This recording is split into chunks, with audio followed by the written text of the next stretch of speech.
Welcome, Sophia viewers. I'm here with someone who I think everybody probably knows pretty well, Robert Wright. And do we need to do introductions, Robert? Or are we such stars by this point that we don't need? We're maybe big fish in this small pond. You were exaggerating when you said that everyone knows who I am, because actually, well, there are people in Papua New Guinea who don't watch. So your books have not yet been translated into whatever language they speak in New Guinea, I guess. Apparently. But anyway, yeah, I actually run Meaning of Life TV, and for that matter, Blogging Heads TV, most relevantly, perhaps. And, of course, are the author of some major New York Times best-selling books like Nonzero, The Evolution of God. Am I missing? The Moral Animal was not a bestseller, but as long as we're plugging books, why skip it? Yeah. So anyway, thank you for having me on. This is an unusual feeling that it isn't the Wright show, which is usually what it is when I'm showing up here. It's Sophia, your show. That's right. And I'm Dan Kaufman, of course, professor of philosophy at Missouri State. I have not published any books, but I've published lots of articles. And I also run an online magazine called The Electric Agora. Bob liked the Kant dialogue that I did with David Ottlinger, and thought it might not be a bad idea to have some sort of occasional dialogues where we just simply explore a single philosopher's thought. Bob also thought that it would be a good idea maybe if he might talk to me about a particular philosopher. And in this case, I guess we're going to talk about you wanted to talk about David Hume. And so, even though I am sort of the host, I think the way best way to do this, Bob, is maybe to have you start asking me things, and then I guess a conversation will naturally emerge out of that. Right. Yeah. My job is to be naive interlocutor and ask the kinds of questions a lay person would ask. In the case of Hume, I can't totally fulfill that role because I actually know a little about him and have some views about him. But down the road, I hope we'll have a chance to do another couple of these where we focus maybe on some philosophers whom I know even less about. But in any event, you know quite a bit about Hume, I think. I do. So yeah, let me ask. First of all, let's ask with the kind of, the Cliff's Notes version. Do they still have Cliff's Notes? Is that a dated reference? I think it's still an online phenomenon, right? Yeah, I think they still do, because my wife every now and then will complain about students copying things from them. A perennial problem, believe Although me. she usually complains about Sparks Notes. I haven't heard. Yeah, those are slightly newer. There were also Monarch Notes back in the day. I'm not sure they're around at all. I remember those, yeah. But anyway, I mean, the basic, if someone wanted to pretend to have a deep knowledge of Hume while having, in fact, the superficial knowledge of Hume, this is where the Cliff Notes reference comes in. So if they're at a dinner party and somebody mentioned Hume and they just wanted to say one thing to signify their knowledge of Hume, whether they actually had any or not, I assume what they would say is, Hume, British empiricist. Yeah. That's the most general, is that the most general designation of his significance? It is. Of course, as is always the case with philosophy, the minute you say that, there's 20 problems. Right. This is actually sort of interesting what we're saying. I mean, there is a kind of a textbook history version of the Enlightenment, which breaks the Enlightenment up into two traditions, the empiricist tradition and the rationalist tradition. The empiricist consisting of John Locke, Bishop Berkeley, and David Hume. The rationalist consisting of Leibniz, Spinoza, and Descartes, with Kant representing a sort of grand synthesis at the end. And I think that this picture is almost entirely misleading.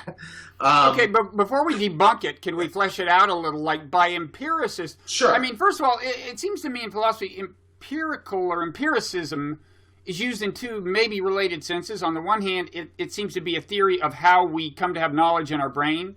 We come to have knowledge in our brain through interaction through experience with the environment. That's Locke. You start off with a blank slate, a tabula rasa. Right.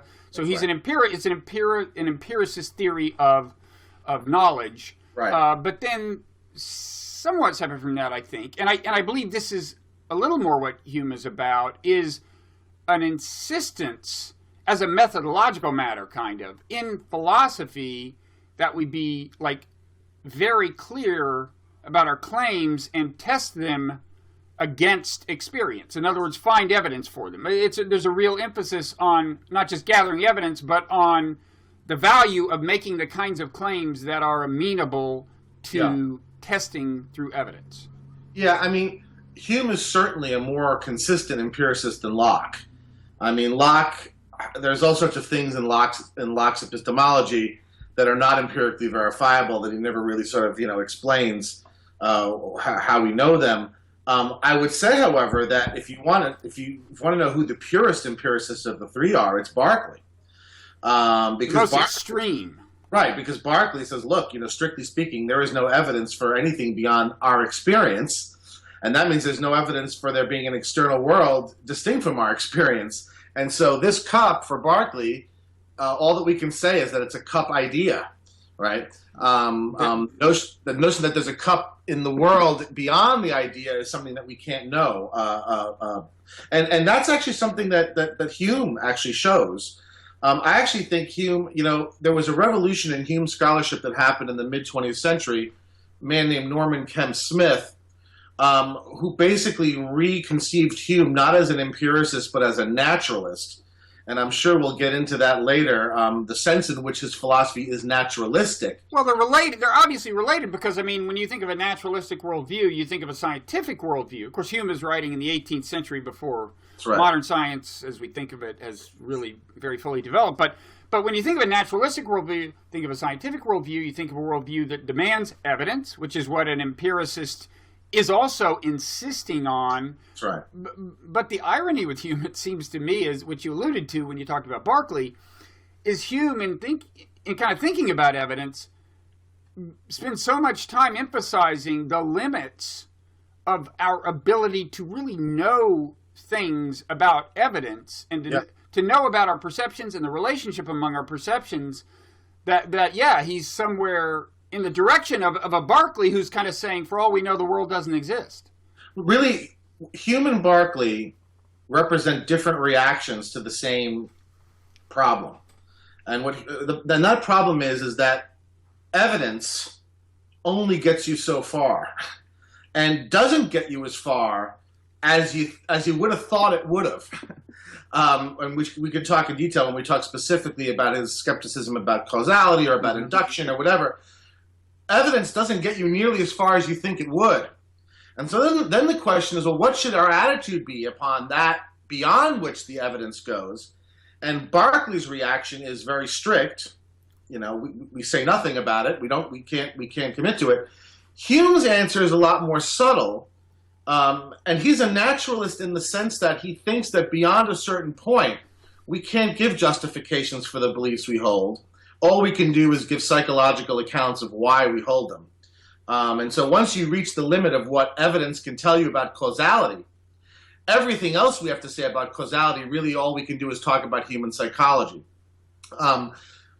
Beyond that, however, Hume also was of the view that it's pointless to try and live out the kind of view that Berkeley lives out. In other words, at the end of the day, Hume says, yes, the evidence only goes so far, we can only rationally prove so much, but at the end of the day, you simply believe anyway and you go about your business. He's got this wonderful line about, you leave the study, you go play a game of backgammon, you walk outside, and the skeptical doubts evaporate, even though they haven't been solved. Whereas Berkeley wants to say, Berkeley in that sense is almost more like a Pyrrhonist, like a Pyrrhonic skeptic from ancient Greece, who, if there's no evidence, you suspend belief, right?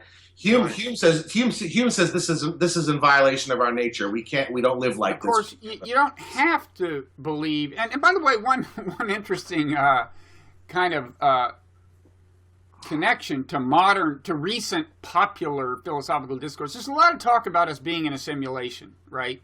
These days, Elon Musk says he's pretty sure this is not base reality. We're in a simulation. He's pretty sure. Well, he says he's overwhelming. He says, I think Elon Musk said he thinks the chances that we're in base reality, as opposed to being a simulation created by somebody who either is themselves in a simulation or is in base reality, is like 1 in a billion. He's sure. But there was this actual philosopher, Nick Bostrom, right, who did a paper arguing that there's reason to believe the chances are we're in a simulation. But anyway, the point I was going to make was, you said in the end of the day we believe it's real and we go out and do it.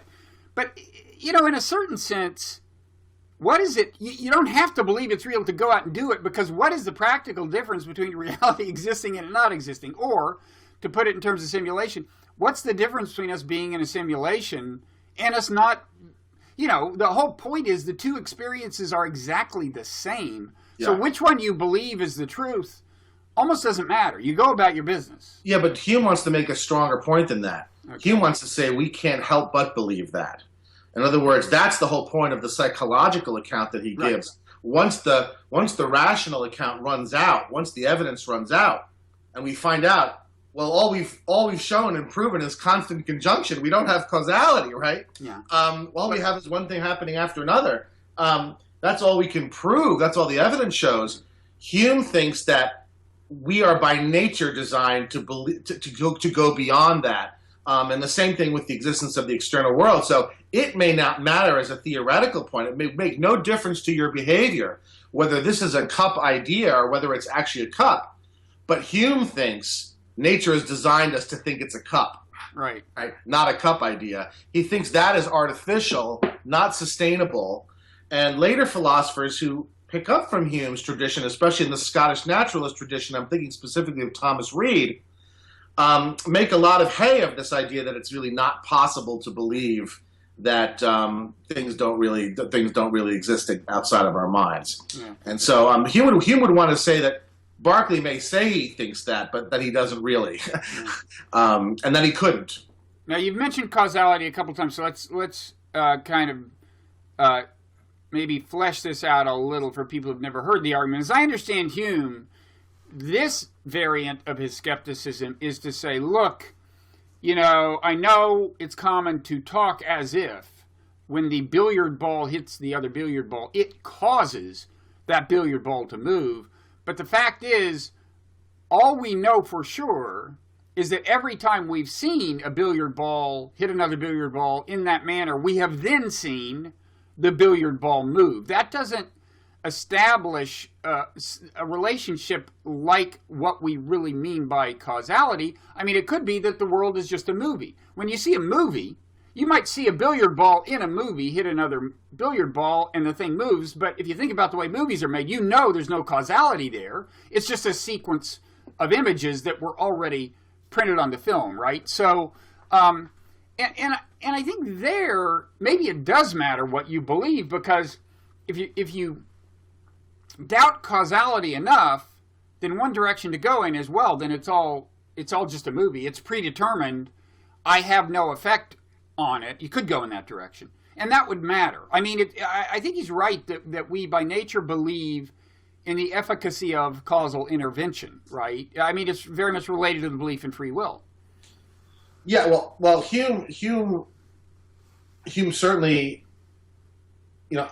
I want to say that Hume believes in causality, but what his account of what causality consists of is not what you would normally think. And so, I mean, everything that Hume is skeptical about, he's skeptical about because of a basic framework that he operates in. And so, this framework is that everything that we can know falls into one of two categories. Either what he calls matters of fact or relations of ideas, right? And so matters of fact are normal empirical things, that tree is out there. The squirrel is brown, right? Or squirrels are warm-blooded. These are all matters of fact, and they're things that we know on the basis of experience, on the basis of observation. Mm-hmm. Relations of ideas are things that we know not on the basis of any experience, but on the basis of simply examining the meanings of words. So this is logic? This is the realm of logic?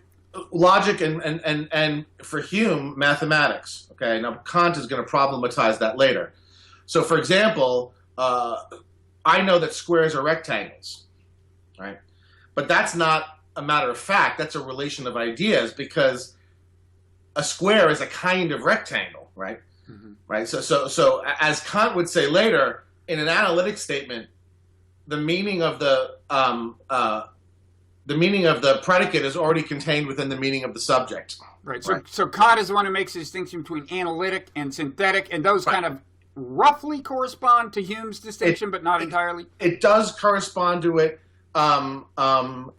It corresponds to it well enough for the purposes of our conversation. So analytic is like the relationship among ideas, and synthetic is like statements about the reality we perceive. That's right. And one of the things to notice is that relations of ideas, the type of knowledge that this consists of is non-substantial, right?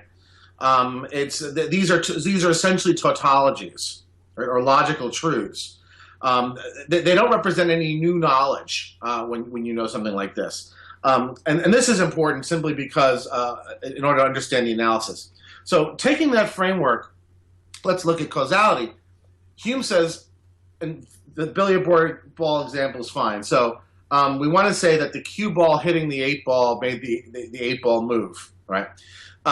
Where what we mean by made it move is that there's some what Hume calls necessary connection between the hitting and the moving, right? Mm-hmm. And Hume then says, well, let's look at it. Let's see where this idea of necessary connection comes from. And he says, well, when I look at it, all that I strictly speaking observe is one event followed by another. Mm-hmm. The first event is the pool ball hitting the 8 ball, and the second event is the 8 ball moving. He says, nowhere do I actually observe the necessary connection. I simply observe the sequence of events. He says, so it's not a matter of fact, the knowledge of belief in necessary connection. He says, but it's also not a relation of ideas. It doesn't logically follow from a ball, the statement the 8 ball moved does not logically follow from the statement the cue ball hit it, right? And so it's not a relation of ideas either. And so Hume then concludes that the belief in causality, if what you mean is necessary connection, is not verifiable. It cannot be justified by any rational means. So then but he doesn't stop there. If he'd stopped there, then he would just be a garden variety skeptic. But what does he do? He then goes on to explain where the perception of necessity comes from. And he says that the perception of necessity comes from a habit that's developed in the mind as a result of seeing this constant conjunction over and over again, to where next time when we see the cue ball hit the 8 ball, we're already expecting the 8 ball to move afterwards. We mistake that expectation for a necessary relation between the events, and we project it into the events. Mm-hmm. So Hume thinks there is causality, but what causality is constant conjunction plus psychological expectation, right? If what you mean is necessary connection, there ain't no much such thing in the world. There's just events following other events. Now, but to be clear, there could be such a thing in the world, right? But it's just beyond the powers of our minds to state it with 100% confidence? Because we have never seen all the possible cases, right? Who knows? Tomorrow the billiard ball will hit the other billiard ball and it won't move. Okay, well there you're getting into a different question, and that's the question of induction, right? Right. And that he also has a story about. He also believes that an induction is a belief in some future event based on events in the past, mm-hmm. right? And so, yes, part of what happens is when I see the correlation, when I see the constant conjunction over and over again, I develop an expectation that then leads me to inductively infer that it's going to happen again next time. But Hume wants to say the same thing about inductive inference. He wants to say, there's no evidence for this either. We simply see a lot of things happen over and over and over again. And thus we build in ourselves up a kind of psychological expectation or habit. Yeah. Right? He says the only way that you can actually get a justification of induction is if you assume that the future will always be like the past.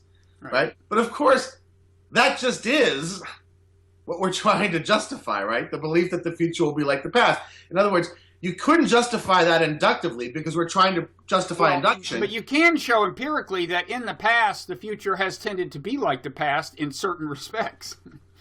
You can show that, right, but what you can never show is that it will continue on that way forever. No, you can't. But what's interesting, okay, so you're saying that's really a separate matter from the skepticism about causality that you were describing earlier. Right. The initial skepticism, even if you had observed all the cases of conjunction between two events that there have been and will ever be somehow magically, you've seen them all, it's always held that there's this conjunction, you're still not justified in saying one caused the other in the conventional sense of the term causality. Right, because you never actually observe the causality itself. It's like, what do we mean? The making. You only observe the first event and the second event. You never observe the connection between them. You know what this reminds me of a little is just the observation that, like, we talk about scientific laws, but we never talk about the mechanism for enforcing them. You know, it's like usually when we use the word law, we know why there is compliance with the law. When we talk about law with individual people, we know that, like, look, if people don't obey the law, they go to jail. That's why most people obey the law. There's a mechanism enforcing compliance. When you use the word law in the scientific sense, it's, I mean, I think Hume would be sympathetic to what I'm saying, right? Is like, we forget to ask, well, what makes this happen? I mean, if we knew what makes the regularity happen, then would he say, then we know what causality is? There's no reason why Hume should object to statistical predictions, right? So in other words, if on the basis of this observed constant conjunction, right, I say the next time somebody hits a cue ball against an 8-ball, there's a high probability that the 8-ball is going to move. Hume has no objection to that kind of reasoning, right? And that is supported by the evidence. But what Hume wants to say is that our ordinary notion of causality, where what we mean isn't just one thing happening after another, but rather something making something happen. Right. That's what he thinks we don't have any rational justification for believing. Right, and my point is kind of, in fact, when you think about it, it's hard to imagine what such knowledge would be like. What would a thing be like that makes it happen? What would a thing be like that enforces the laws of science? Right. And it's like, yeah, so really, yeah, all we know is this one thing keeps following the other thing. Right. Every time. And, and you observe it a lot, and, you attach a high probability. Now, the question about, whether even there's a problem with the sort of application of probability because of the problem of induction, is something that that one might want to press. Might want to say, look, unless I can assume that the future will be like the past, unless I assume that nature is uniform, I really can't make a statistical prediction because there literally is no reason to think that the next time it's going to happen again, right? Hume argues that the belief that nature is uniform is at the heart of inductive inference, and so if you think that that's necessary, that you need to be able to demonstrate or justify the belief that nature is uniform in order to make inductive inferences, you might even be skeptical about probabilistic or statistical inferences. Okay, let me ask you a question about metaphysics. When we emailed about what aspects of Hume's thought we might talk about, you mentioned metaphysics, and I don't really know anything about his metaphysics, although some of the things we've said are relevant, I'm sure. But so let me set up. So I'm very curious as to what you have to say his metaphysics were, but let me set it up this way. Kant, you had a very interesting conversation about Kant with David Ottlinger. Is that the way you pronounce his last name? Yes. So, one thing I learned in that is that there's actually some controversy over what Kant thought about a key issue. I mean, as I recall, this is what I learned from him. And the key issue is, I had always heard that Kant said, look, there is perceived reality. There's what we perceive. But beneath that, and beyond the powers of our perception, there's a deeper reality, a thing in itself, or a numinous thing, or something, and we will never know what that is. And now it turns out, again, I think there's more controversy about what his final views were on this matter. Yeah. But anyway, I think what I just described as the kind of Cliff Notes version, as you know, the most common Cliff Notes version of what I would take to be his metaphysics, right? I mean, that's a metaphysical claim. Is that right? If you interpret noumena a certain way, then that would be the metaphysics, right? I mean, the noumenal realm would be the metaphysical dimension of his philosophy. Okay, why don't you say then what you mean by metaphysical? It's a word that well, sometimes people use it dismissively to refer to just like woo stuff, you know, like Shirley MacLaine is getting all metaphysical, but there is a rigorous there is a serious philosophical concept of metaphysics. Yeah. What's the thumbnail definition of what we mean by metaphysics? This is actually really quite difficult to do. I mean, right. You know, traditionally the word metaphysics refers to the most basic fundamental structure of reality, right? So for someone like Aristotle, the book, The Metaphysics, is devoted to understanding what the fundamental substance is. And the answer that he gives actually in the Metaphysics is interesting because it changes his mind from what he says in his earlier works. In his earlier works, he says that particular things are the most basic fundamental things in the world. And then in the Metaphysics, specifically in Book Zeta, he changes his mind and says, no, actually, Plato is right all along, and form is the most basic substance. Although he has a very different view of form than Plato does. Mm-hmm. Plato thinks forms are transcendent and exist in a separate reality. There's this ideal version of a chair out there. Aristotle thinks of form as sort of the structure of things, right? The ways the form would be the form is immanent in things rather than transcendent. So traditionally, the idea of metaphysics is that it's the study of the most basic fundamental aspects of reality. But that definition is sort of hard to sustain once you get to the scientific revolution, because certainly it would seem, at least, that fundamental physics is the most basic study of the nature of reality, and I do think that metaphysics takes on a slightly different conception, and I think we could maybe actually tie Hume, Kant, and the logical positivists together in telling this little story.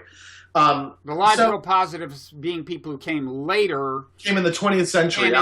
And basically insisted that the only valid kind of knowledge is science in a certain sense, right? It's claims that can be tested empirically is the only kind of claim worth even talking about. The logical positivists are essentially 20th century Humeans who rejected the entire continental tradition that took off after Kant, right?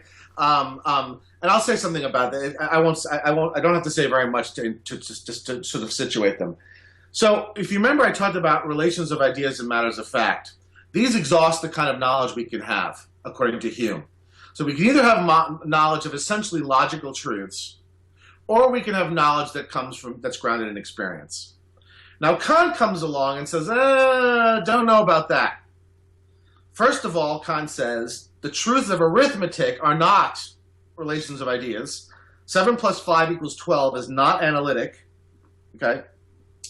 And secondly, Kant is not willing to give up the notions that Hume is willing to naturalize away. Notions like causality, or notions like extendedness, right?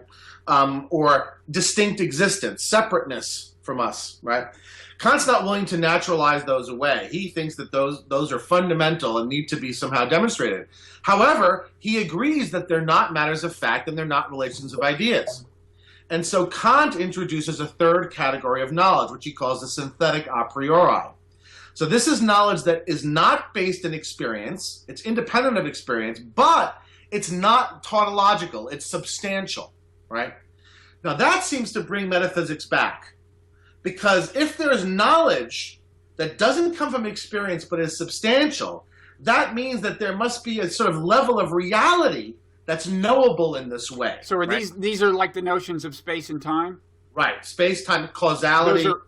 Causality is one. Yes. Okay, so those are a priori in the sense that they don't come from experience. They are prerequisites for having coherent experience. That's right. That's right. And that's what Kant calls what's called a transcendental argument. Mm-hmm. There has to be causality. There has to be these things because otherwise the experience that we have would not be possible. Mm-hmm. Okay. Well, All right. I think, by the way, I think evolutionary psychology, just in the most casual sense, bears him out, which is that, look, our brains evolved to deal with the world. I mean, I think anybody who studied the brain would say, yeah, they are set up to assimilate things in terms of space and time, and probably to presuppose something like causality. Right. So, although Kant, of course, would not give any sort of evolutionary and naturalistic No, all account, these guys came before Darwin. but he gives us sort of what I said, it was a transcendental account, sort of an account in terms of the ways in which they're necessary for the possibility of the experience we have. So that then opens up the room for metaphysics again, right? Metaphysics consists of synthetic a priori knowledge, right? Now, of course, the problem is, but how do you get it, right? Right? That led 19th century philosophers, a lot of them, into all sorts of very speculative, hard to read. I mean, this is where you get all of your really tough early continental philosophy. And you get to the 20th century, and it was the logical positivists who said, no, we need to go back to Hume. But they did it even tougher than Hume. They didn't just say that matters of fact and relations of ideas are the only knowledge we can have. They said these are the only kinds of meaningful statements there are, right? So in other words, it's not just a criterion of justification. It's a linguistic criterion. Mm-hmm. And so any statement that's not empirically verifiable or a logical truth is literally meaningless, like as if you and I just started making noises, okay? So they thereby, the positivists, in one swoop, dispense of all metaphysics, all ethics, all normative value judgment type statements, wind up being, strictly speaking, meaningless on this view. That's why you could have a book like A.J. Ayer's Language, Truth, and Logic, which is sort of the manifesto of logical positivism. The book is like this big. Because there's so little, right? Yeah. There's so little that, And it will be the last philosophical book, right? Because from there on out, it's just science. That's right. Wittgenstein famously in the Tractatus, when he was still, at least according to some people, in that mood, said everything that cannot be stated in this way literally cannot be said. Well, right, but that's the utterance that is kind of famously ambiguous, right? And the logical positivists seized on it as meaning what they meant, whereas Wittgenstein ultimately, at least, meant it more in the way a mystic would mean it. There's no point in talking about certain things, but that doesn't mean they're not true. I think that's right. I think the logical positivists clearly misunderstood him. Wittgenstein himself said that they misunderstood him. Wittgenstein famously rejected the introduction that Russell wrote for the Tractatus, because Russell misunderstood him. So I'm agreeing with that entirely. I'm simply sort of trying to situate this arc, right? So metaphysics falls on hard times again once the positivists come along. The interesting thing is that, at least in the analytic tradition, because, what I just described was, after Kant, there's a split. There's what's called the continental philosophers who take up the metaphysical side of Kant, if that's a correct reading of him. I personally don't think it is. But they take up the metaphysical side of Kant. The empiricists don't. People like John Stuart Mill stay empiricists through the 19th century. The 20th century, this split continues to where you have basically two tracks. You have analytic philosophers who are basically Humeans, and continental philosophers who are largely neo-Kantians, right? It isn't until the publication of Saul Kripke's book, Naming and Necessity, in the 1978 or 9, that metaphysics gets back into analytic philosophy again. And maybe in another dialogue we could talk about Kripke, because he's awfully interesting. He's very important. And he is the way that metaphysics got back into analytic philosophy. But it was basically gone. Now we haven't actually defined analytic philosophy, and it may be a little. I'm defining it now as the people who stuck with Hume and rejected the metaphysical reading of Kant. That's how I'm going to characterize them, so that we don't go off into a long. Okay, but it may be a little confusing for people because we distinguish between analytic truths and synthetic truths, and I guess this is related, but it's not It's not the same, right? I mean, I don't actually know why they're called analytic philosophers. I think it's partly because they thought that the primary job of philosophy was logical analysis. And analysis of the meaning of utterances, right? Analysis of language. I mean, I remember at the end of A History of Western Philosophy, Bertrand Russell, in doing a little advertisement, I think, for analytic philosophy, says, now there are some of us who, true, we don't make the grand claims that Hegel and all these guys I just talked about made, but we think, we're focusing on smaller questions about the meaning of things, but we think that what we do think we know, we really know. They're smaller issues, but we think we can really get a grip on them. So I guess, so you're saying that is somewhat in the tradition of Hume's empiricism, in the sense of eschewing things that are hard to talk about.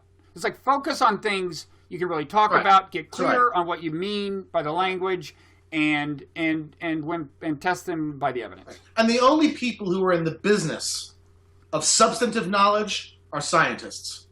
Okay? Right.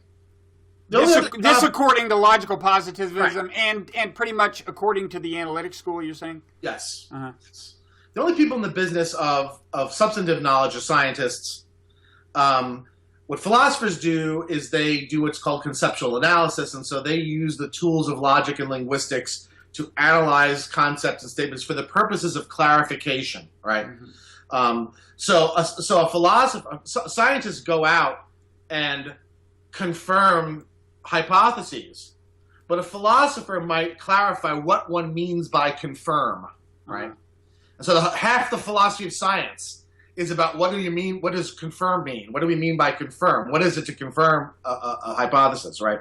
So they're not really in the business of substantive knowledge. Philosophy is in the business of linguistic and conceptual housekeeping, so to speak. Right. And the continental tradition doesn't accept this at all. I mean, the continental tradition has always thought that philosophy is also in the business of substantive knowledge, but that's because they come out of the idealistic tradition after Kant that takes Kant as being metaphysically inflationary rather than as metaphysically very limiting, which is how I see it. You're saying the continental, and first we should say, okay, so we had this dichotomy at the beginning.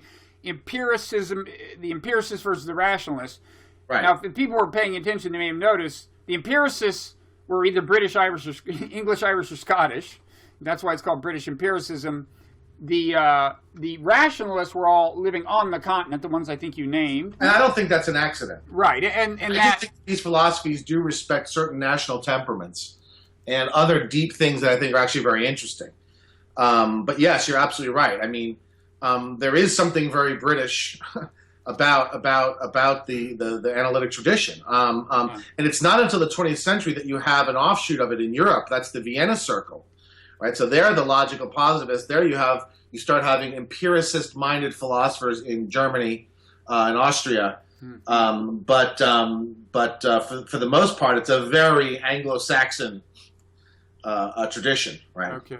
So to get back to Hume's metaphysics, So I didn't say anything. Hume doesn't think there is any metaphysics, right? Because that's what I was going to suspect, is that he wouldn't. Although, I mean, on the one hand, I would think he would be sympathetic to that Kantian claim I characterized, like, all we know is surface reality. Hume's on board so far, right? All we know is that we have the perceptual experiences we have. We don't know what lies beneath them. But Kant seems more confident that something lies beneath him. There's a more fundamental reality, and Hume is just agnostic. Yeah, but I'm almost wondering, that depends on the specific reading of Kant. I mean, that assumes that you take the noumena as a sort of a separate world, as opposed to the way I think the noumena should be taken. And Ottlinger, in our dialogue, said there's two ways you can look at the noumena. Right. The noumena aren't a separate set of things. They're simply the phenomena when one imagines them not from any perspective. In other words, in other words, right. The noumena the view from nowhere. Right. The noumena is what results when you artificially take the view from nowhere, which you can't really do. Right. That's why, in a sense, the noumena are unknowable. It's not because they lie in some far reaches of the world that you can never reach, like Plato's forms. Rather, it's simply a matter of, when we think of reality from no perspective, right? Then what you're left with is a noumenon, right? And that's not an object of knowledge. An object of knowledge is that which is understood from a perspective, right? Mm-hmm. Through the categories of the understanding and the categories of the sensibility. And so, I don't take Kant idealistically. And none of the analytic philosophers do. So the way you're taught Kant even will be very different in an analytic program. Well, this is what I was saying. I learned from listening to your conversation with David Ottlinger is the view I presented of Kant is I think fairly commonly presented one. I'm not sure, but it's the one I had going into that. Now I realize there's a dispute over how you should take Kant's metaphysics. But in any event, I would think that Hume, I would have suspected what you said, which is Hume basically doesn't have a metaphysics because he, less ambiguously than Kant, just wants to stop at the surface appearance. All we know is there's a surface appearance. Who knows what could be underneath it? Computer code could be underneath it if we're in the simulation, but we just don't know, and that's all you can say. Well, he doesn't stop at the surface appearances. He does give psychological accounts of the reasons for our believing beyond the appearances. In other words, he does want to account for why we believe it beyond the appearances. Yeah. He just doesn't think that can be a rational story. That's going to be essentially a mechanistic story. Right. It's going to be a story about how the human mind works. Right. And his is basically a crudely associationist psychology, right? So we connect things together that look the same, or that happen close to each other, or that happen one after the other in time, and then that causes us, in a sense, to make judgments beyond what the evidence, strictly speaking, can justify, right? And so it's not that he doesn't want to go beyond the appearances. It's just that he doesn't think that beyond what is experienced, anything else can be said about the world. At that point, all that we can do is say things about ourselves, right? And how we perceive the world. I actually think in a lot of ways, Hume and Kant aren't necessarily that far apart. But it's more a matter of emphasis and a matter of See, one reason I had always thought that Kant's metaphysics, as I described it, was a reflection of his, at some level, wanting to be religious, much more than Hume seems to want to be religious. Hume doesn't want to be religious. Right. And that's why but I don't know where I got that idea, that Kant, well, certainly it's the case, I'm sure, that Kant comes from a pietist family. Mm-hmm. So he comes from a pretty rigorously Protestant background. And there have been a lot of books written lately about Kant's pietism, precisely because people are now starting to wonder how much of his philosophy there's a lot of stuff in the ethics, in Kant's ethics, that sounds to me a lot like St. Paul. You know what's funny? What just occurred to me that is funny is that generally, when you hear this simulation scenario, like we're in a simulation, you take that as kind of minimizing the inherent meaning of it's just a simulation. This is just a giant simulation. And yet, in a certain sense, it complies more with this, what I'm calling the kind of more common interpretation of Kant, because it does say there's something down there that we can't see. It's the computer code. It is underlying this reality. There is a thing in itself. There is something noumenal that we can't perceive.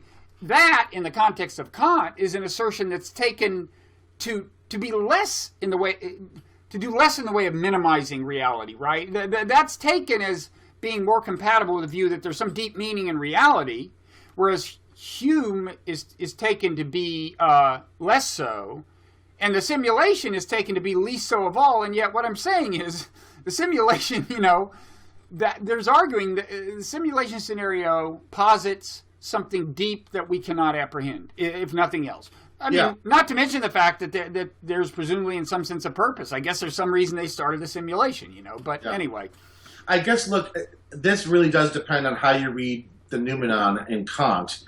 I'm inclined to read it in I'm trying to qualify every characterization I make of Kant that way. I'm talking about the one characterization. And I guess I personally, and then maybe this may be because of my training, I think it also has to do with my background, being Jewish, and we've talked about this. I don't find there must be the thing underneath very compelling.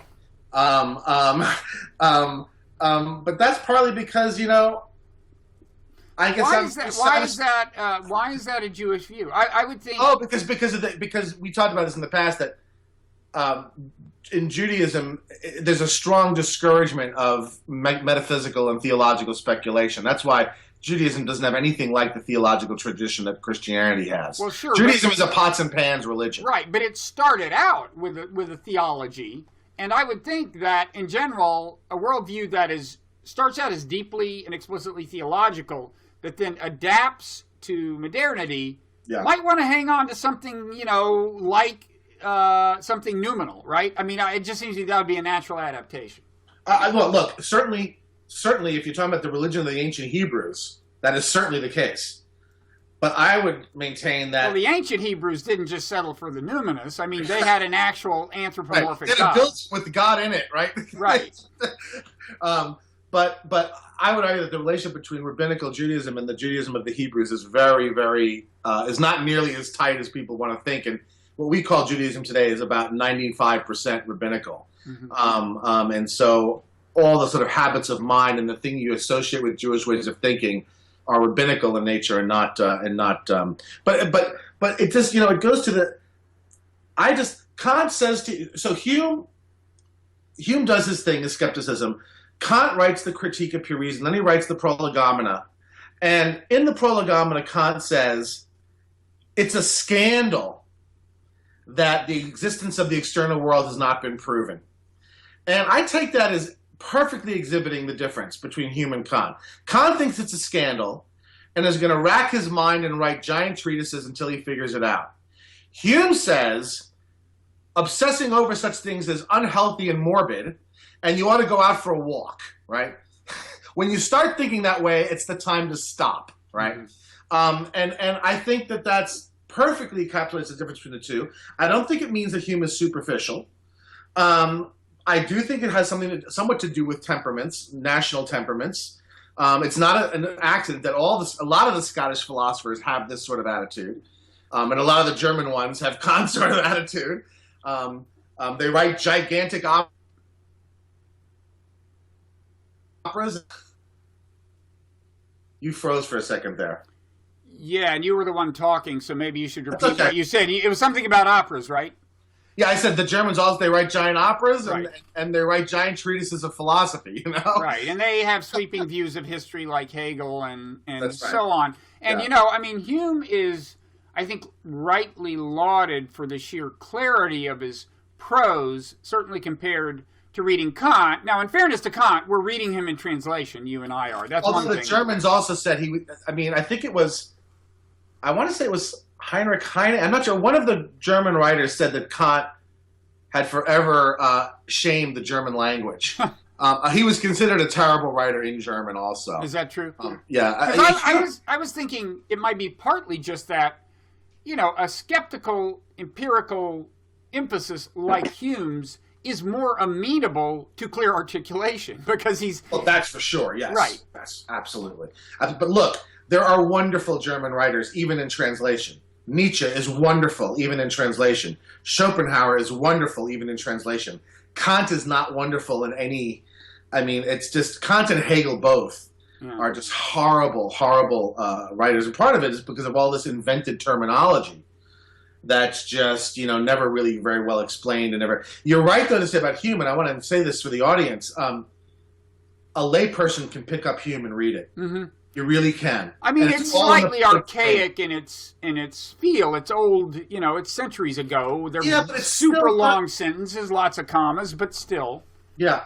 When I send you links, Bob, I'm going to send you links to some nice online editions of the Humean works, because there's really some very nice ones that are very good and nice interfaces, and I think even with annotation notes in the margins and stuff, and so people can check him out if they want. Okay, good. Well, we may have we've covered a lot of ground, and we're at what, 50 minutes? So I don't know how much. Listen, if you want to do another topic, you want to do the ethics, you wanted to talk about reason and the passions, we could do that in 15 minutes. Yeah, okay, we can. Or reason and the passions, when we do it, I might want to spend more than 15 minutes on. If there's something you want to say about the ethics, his ethics, because Kant's ethics are very well known. The categorical imperative, which, well, listen, I'll stop we could there. do a separate one on Hume's ethics if you want, because we basically just did one on Hume's epistemology, and we kind of situated it. And he's really most famous for his epistemology and his ethics. And so if you want to do a separate one on Hume's ethics... Well, his ideas about the connection between reason and the passions, or reason and feelings, interestingly kind of overlap the two categories in a certain way. It's partly an account of how the mind works, but it has ethical implications. So yeah, maybe we should stop here and then do a separate one on the ethics. A separate one and give it its due. And I think, like this one, if we talk about Hume's ethics, we're going to wind up pulling other stuff in. Right. We're going to wind up talking about Aristotle. We're going to wind up talking about Kant. Right. We're going to wind up talking about Mill. And so I think we'll have enough material there to do another hour on that topic. So I'm happy to stop now and do Hume's ethics in a separate dialogue. Okay, so we're leaving them on the edge of their seats, which is exactly how you want to leave them. The ones who are still here. The ones who are still in the theater. The three still occupied seats feature people on the edges of them. Okay. Well, that was a lot of fun. So we'll do this again. Yeah, thank you very much, and we'll do this again soon. Thank you. All right, bye-bye.